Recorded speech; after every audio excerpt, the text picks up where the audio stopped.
எதிர்கட்சிகள் விவசாயிகளை தூண்டி விட்டு போராட்டம் நடத்துறாங்கிறீங்க. அப்ப நீங்க தேர்தல் வாக்குறுதி சொன்னீங்களே என்ன பித்தலாட்டமா? நாங்க சொன்னது பித்தலாட்டம் நீங்க ஒத்துக்குங்க. தமிழக வெற்றி கழகம் இன்னைக்கு தமிழகத்துல விவசாயிகளுடைய ஓட்டை வாங்கியும் பொதுமக்களுடைய ஓட்டை வாங்கியும் இன்னைக்கு ஆட்சியில அமர்ந்திருக்கிறாங்க.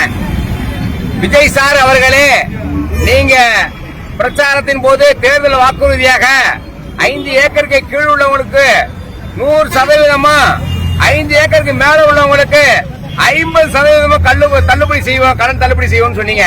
தேர்தல் அறிக்கை சொன்னீங்க. விவசாயிகள்னா என்னுடைய உயிர் மாதிரி, விவசாயிகள் இந்த நாட்டுடைய முதுகெலும்புன்னு சொன்னீங்க.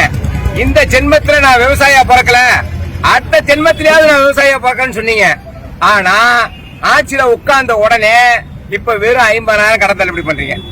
50,000 வாங்கினவங்களுக்கு 50,000 கடன் தள்ளுபடி, 60,000 வாங்கினவங்களுக்கும் 40,000 தள்ளுபடி, அதே மாதிரி 70,000 வாங்கினவங்களுக்கும் 30,000 தள்ளுபடி, அதே மாதிரி 80,000 வாங்கினவங்களுக்கு 20,000 தள்ளுபடி, 90,000 வாங்கினவங்களுக்கும் 10,000 தள்ளுபடி, 1 லட்சம் ரூபாய்க்கு மேல வாங்கினவங்களுக்கும் 5,000 தள்ளுபடி. இது என்ன பித்தலாட்டம்? இந்த பித்தலாட்டத்தை இந்த பட்டியலை யாரு போட்டு கொடுத்தா? இதெல்லாம் நியாயமா? இதெல்லாம் அடுக்குமா? இது என்ன பித்தலாட்டம்? சின்ன பிள்ளைங்கள்ட்ட ஓட்டு கட்டு ஓட்டு வாங்கினீங்கன்னு எதிர்கட்சி தலைவர் சொல்றாரு. ஆனா அதை நிரூபிக்க பாக்குறீங்களே. விவசாயிகள் இந்த நாட்டுடைய முதுகெலும்பு சொன்னீங்கல்ல, முதுகெலும்பு ஒடிக்கிறீங்க. இந்த நாட்டு விவசாயிகள் என் உயிர் மாதிரி சொன்னீங்க, உயிரை எடுக்கிறீங்க. ஆனா அந்த ஜென்மத்துல விவசாய பொருட்கள், அடுத்த ஜென்மத்துல விவசாய பொறுப்புன்னு சொன்னீங்க. இந்த ஜென்மத்தில் இருக்க விவசாயிகள் அழிச்சிருவீங்களாட்டிருக்க. அப்ப இதுல பித்தலாட்டமா? அப்ப 100% கடன் தள்ளுபடின்னு சொன்னீங்களே, ஏன் அறிவிக்கல? 50% கடன் தள்ளுபடி பெரிய விவசாயின்னு சொன்னீங்களே, ஏன் அறிவிக்கல?